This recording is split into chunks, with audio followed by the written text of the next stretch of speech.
Good afternoon mga kadiskarte. Meron tayong client ulit. Ito, Toyota Avanza. Papalitan natin ng Android head unit. Ito yung stock niya. So, yung pagbaklas nito, itong part na to, yung likuran. Baklasin nyo to. Pakita ko sa inyo. Paano baklasin mga kadiskarte? Ito lang. Ayan, kagaya yan. Inangat ko na. Balik ko sa dati.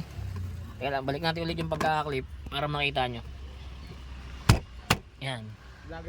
Yan. So, yan. To, sigwatin nyo lang to. Itong part na to. Para mapangangat nyo ulit siya. Para, ayan. Tapos, pag umangat na, ito. Ayan. Ayan. Pakita mo yung may-ari. Pakita mo yung mukha ng may-ari. Eh, si Bossing yung may-ari.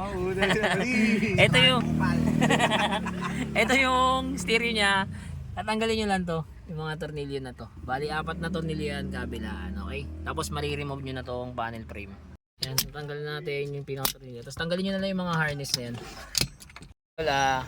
Android head unit dito sa Avanza ni Bossing. Kasama pa rin, ang ginamit natin dito, yung stock na reverse camera. Ayan.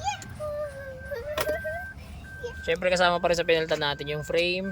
Meron na rin yan. Ayan. Sa mga gusto po mag-avail, meron na rin yung Apple CarPlay. Yan, kagaya yan. Apple CarPlay and Android Auto ready na siya. Sa mga gusto po mag-avail, drop message lang. Don't forget to like and follow na rin. Salamat, ingat, ride safe sa lahat.